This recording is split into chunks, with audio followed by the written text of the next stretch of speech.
আদ্রিতার চোখে নীল ছিল নিছকই একজন চাকর।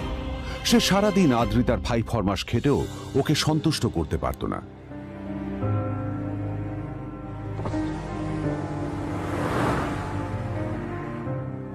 এত কিছুর পরেও কেন একজন ধনী বাবা তার মেয়েকে গরিব ছেলের সাথে বিয়ে দিলেন?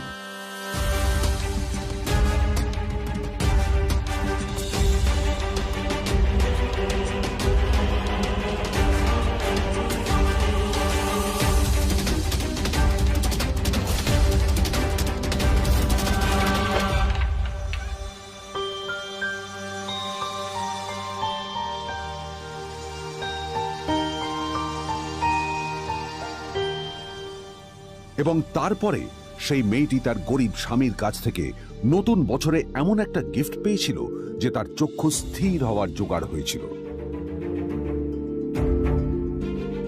আর ওর স্বামী সম্পর্কে সত্যিটা জানার পর তো ও প্রায় অজ্ঞান হয়ে গিয়েছিল।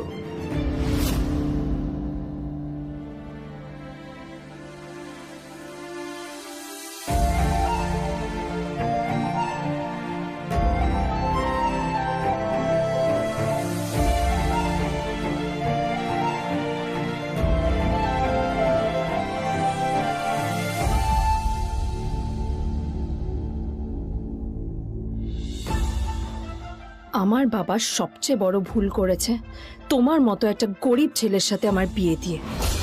আমার সব বন্ধুদের স্বামীরা ওদের কত দামি দামি গিফট দেয়, আর তুমি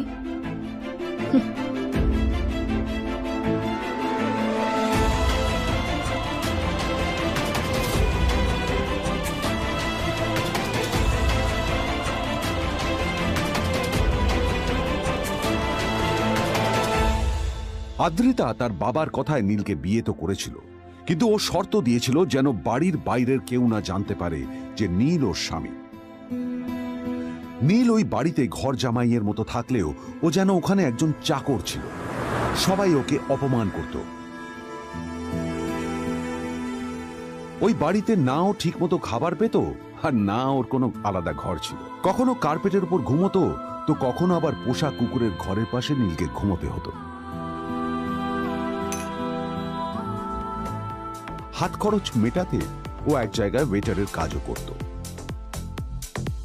আদ্রিতা তার বন্ধুদের বলেছিল যে আদ্রিতা বিদেশে বিয়ে করেছে আর তার স্বামী লন্ডনের একজন খুব বড় বিজনেসম্যান। কিন্তু যখন আদ্রিতার বন্ধুরা ওকে ওদের স্বামীদের দেওয়া দামি দামি গিফটগুলো দেখাতো, তখন লজ্জায় ওর ভিতরটা পুড়ে ছাই হয়ে যেত।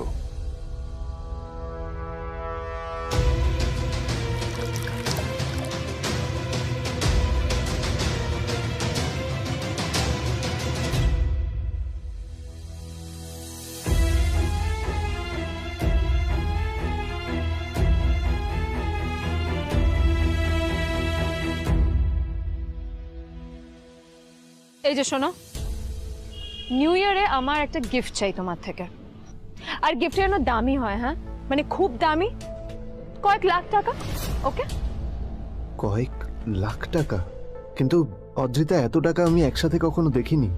তোমাকে এত দামি গিফট আমি কি করে দেব? এটা তো তোমার বিয়ে করার আগে ভাবা উচিত ছিল। একজন পুরুষ মানুষ হয়ে নিজের স্ত্রীর এইটুকু ইচ্ছা তুমি পূরণ করতে পারবে না? স্ত্রীর এই কথাগুলো নীলকে আহত করে। নিঃশব্দে ওখান থেকে চলে যায় নীল।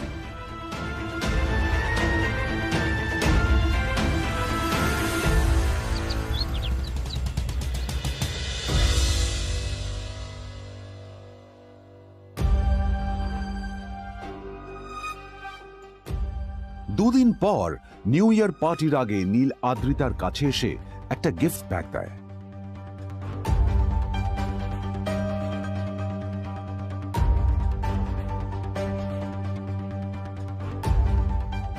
আদ্রিতা মুখ বেজার করে বাক্সটা খুলল, তবে তারপর বাক্সের ভেতরে গিফটটা দেখতেই ও চমকে গেল।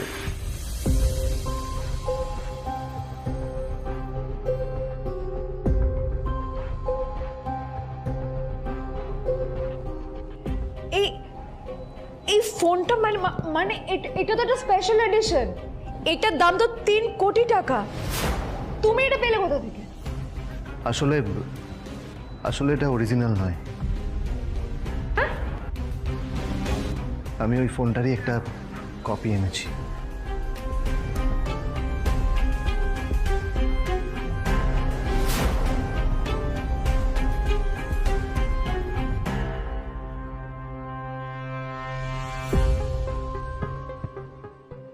কিন্তু আদ্রিতার নীলের কথা একটু সন্দেহ হয়, কারণ ফোনটা দেখে একেবারেই আসল বলেই মনে হচ্ছিল। পরের দিনই আদ্রিতা ওই কোম্পানির শোরুমে গেল। এই ফোনটা একটু দেখুন না প্লিজ। ওয়াও, আচ্ছা ম্যাম, আপনি কি মিস্টার রয় চৌধুরীর বন্ধু? কে মিস্টার রয় চৌধুরী? ও আপনি কি ওই রয় চৌধুরী গ্রুপ অফ ইন্ডাস্ট্রিজের মালিকের কথা বলছেন? হ্যাঁ। না না, আমি ওনাকে চিনি না। আমি কেন, আমার মনে হয় কেউই ওনাকে চেনে না। বড় বড় মানুষেরাই ওনা দেখা পান না। আমিও কোনোদিন ওনাকে দেখিনি, কিন্তু সাডেনলি আপনি এই প্রশ্নটা করলেন কেন? অ্যাকচুয়ালি ম্যাম, আপনার হাতের এই ফোনটা আসলে এটা ফোনের স্পেশাল এডিশন। এই কাটিং, এই ডিজাইন, এই লোগো, এটা জাল করা ইজ নেক্সট টু ইম্পসিবল। আর গোটা ভারতে বিক্রি হওয়া এই ফোনের সেকেন্ড পিস এটা, যেটা মিস্টার রয় চৌধুরী কিনেছিলেন। সেজন্যই জিজ্ঞেস করছি ম্যাম, আপনি এই ফোনটা কোথা থেকে পেলেন? তবে কি নীলই মিস্টার রয় চৌধুরী, নাকি নীল এই ফোনটা চুরি করেছে? বেকার নীলের কাছেই কোটি টাকার ফোন কোথা থেকে এলো?